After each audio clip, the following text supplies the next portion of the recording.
नमस्कार बच्चों।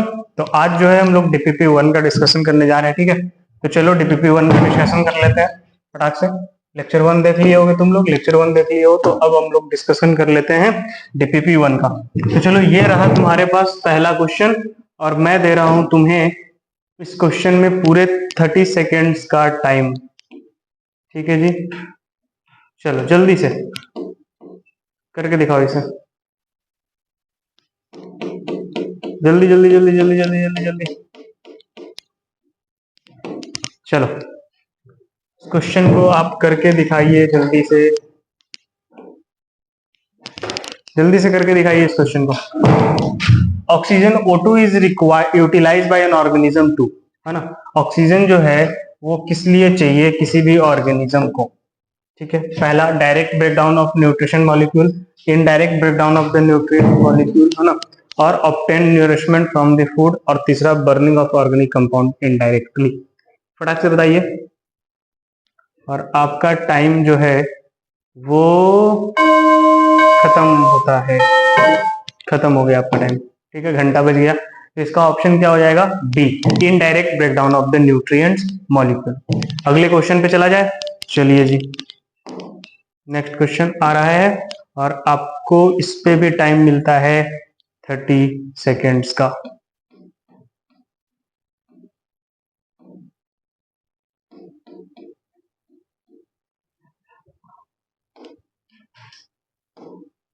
मैं सेट कर देता हूँ इसे ना, एक बार रुक जाओ।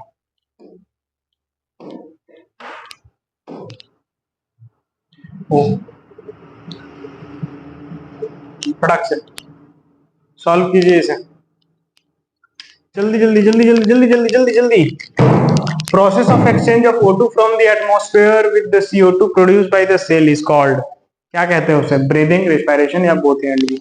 एनसीईआरटी में देखोगे तो सबसे पहले ही लाइन में क्या लिखा है कि जो डेफिनेशन लिखा है उसमें लिखा हुआ है वो कि ब्रीदिंग और रेस्पिरेशन, तो वो दोनों को साथ में लेकर के चल रहा है। तुम्हारा घंटा बज गया, तो इसका आंसर क्या हो जाएगा? डी। ठीक है जी, चलो नेक्स्ट क्वेश्चन। ये रहा हमारे पास तीसरा क्वेश्चन और ये रहा तुम्हारे पास टाइम स्टार्ट्स। चलो, mechanism of breathing and the organ involved among the different group of the animal, this depends on। ये किस पे डिपेंड करता है? अगर आप एनसीईआरटी पढ़ के आ रहे हो, मेरा लेक्चर अटेंड करके आ रहे हो, तो आपको इस क्वेश्चन का जवाब देने में 30 सेकेंड भी नहीं लगने चाहिए, जल्दी से बता दो। तो एनसीईआरटी में लिखा है हैबिटाट पे डिपेंड करता है। जी हाँ, करता है हैबिटाट पे डिपेंड, है ना। और किस चीज पे डिपेंड करता है? हैबिटाट के साथ लेवल ऑफ ऑर्गेनाइजेशन पर। तो बोथ है एंड भी। आपका घंटा भी बज गया। चलिए नेक्स्ट अगले क्वेश्चन की ओर जाते हैं और अगले क्वेश्चन के लिए फिर से आपको जो है वो टाइम मिलता है सेम। ठीक है, स्टार्ट। चलो फटाफट से, चलो जी बताओ। पहला है the organ in reptiles which can be considered as the analogous to gill of the fish. बताओ कौन सा ऑर्गेनल्स जो है रेप्टाइल्स में वो उसकी तरह काम करेगा।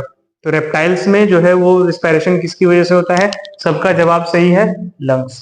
इस बार भी घंटा बजेगा।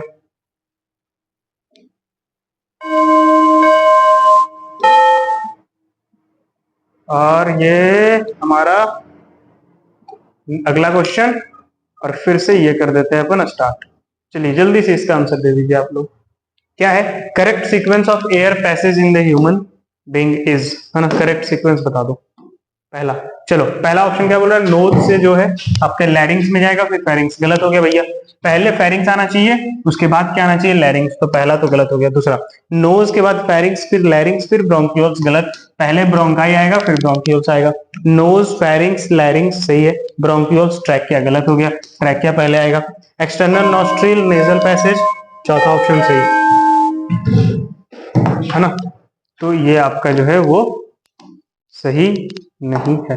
नेक्स्ट, अब चलते हैं अगले क्वेश्चन में, क्वेश्चन नंबर 6। फिर से स्टार्ट कर देता हूं वहीं से। चलिए जी, अब बताइए आप क्या होगा इसका आंसर, है ना। चलो, nasopharynx open through the larynx region into the. जो नेजोफेरिंग्स है, जो कॉमन पैसेज होता है दोनों का, है ना, वो open through the larynx region. Larynx जब है वो ट्रैकिया के सबसे अपर पार्ट को अपन क्या बोलते थे, लैरिंग्स। तो अगर ट्रैकिया का अपर पार्ट लैरिंग्स है ना, तो उसमें इनटू कहां खुलेगा बताओ, ट्रैकिया में अंदर खुलेगा। ठीक है, तो ये आपका टाइम भी खत्म।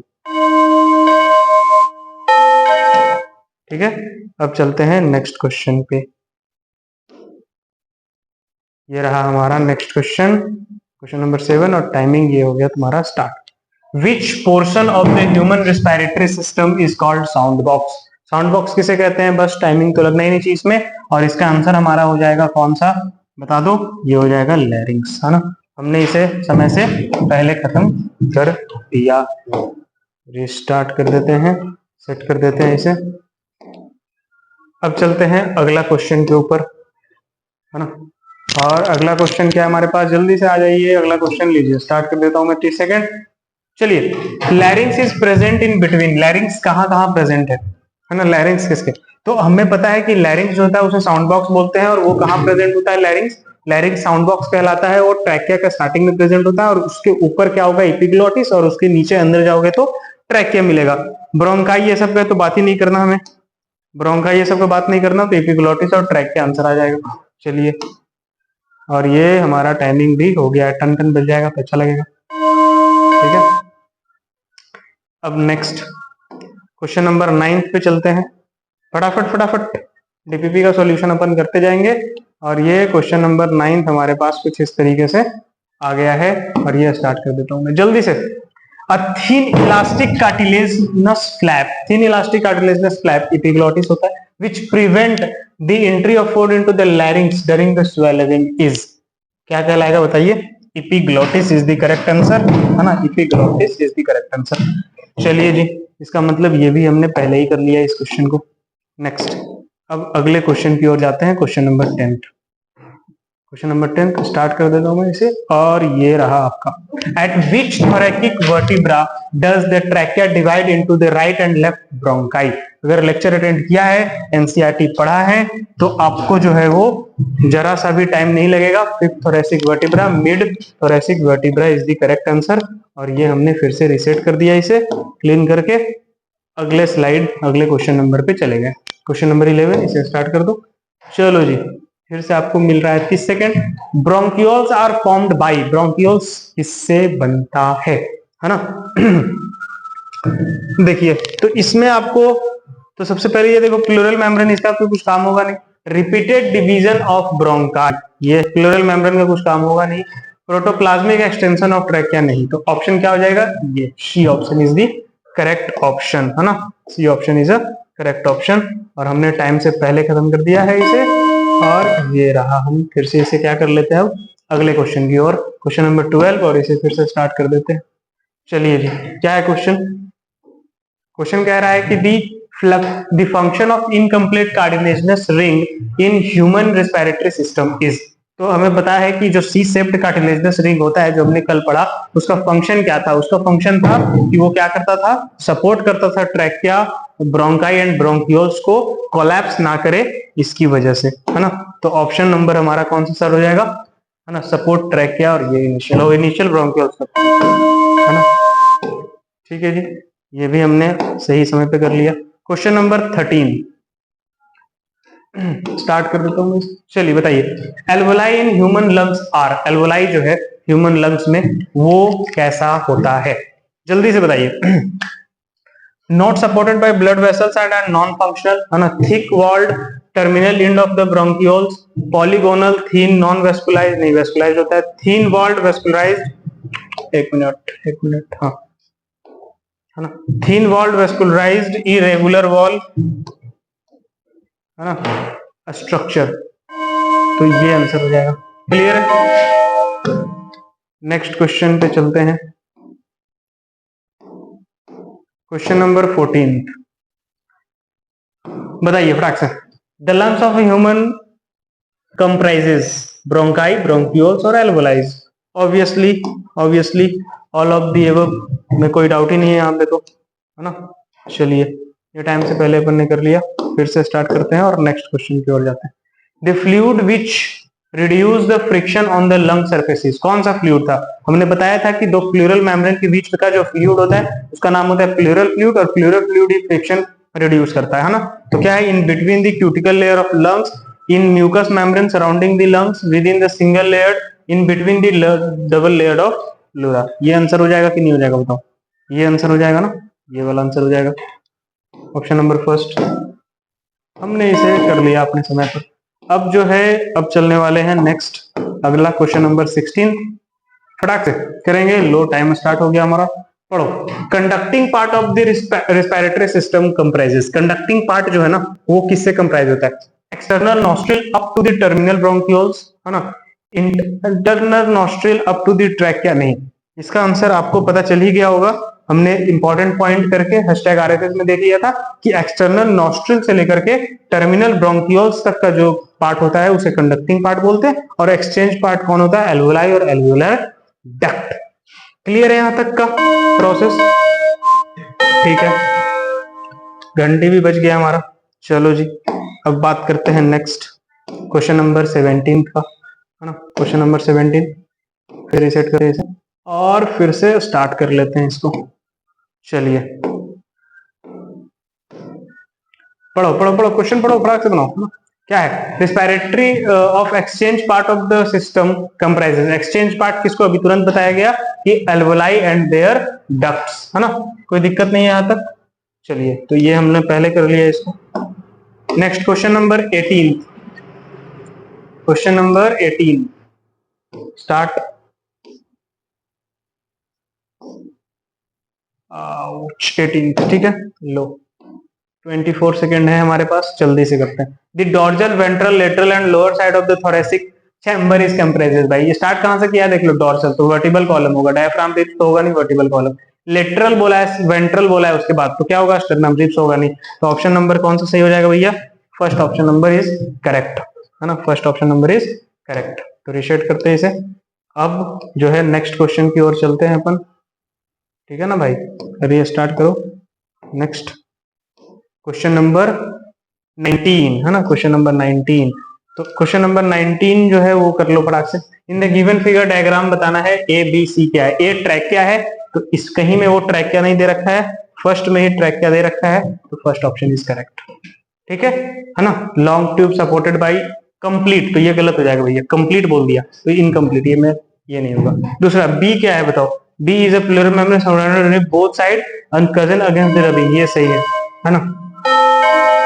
एक मिनट भाई तू रुक जा, क्योंकि अभी मैं इसे समझा रहा हूँ। अब देखो सेकंड क्या बोल रहा है ये कि pleural membrane surrounding the ribs on the both side to provide cushion against the rubbing. Third क्या है? देखो सी। सी क्या है? Alveoli thin walled vascular bag like structure for exchange of gases, है ना। सी ये भी सही है यार। ये तो हमसे क्या पूछा गया बताओ?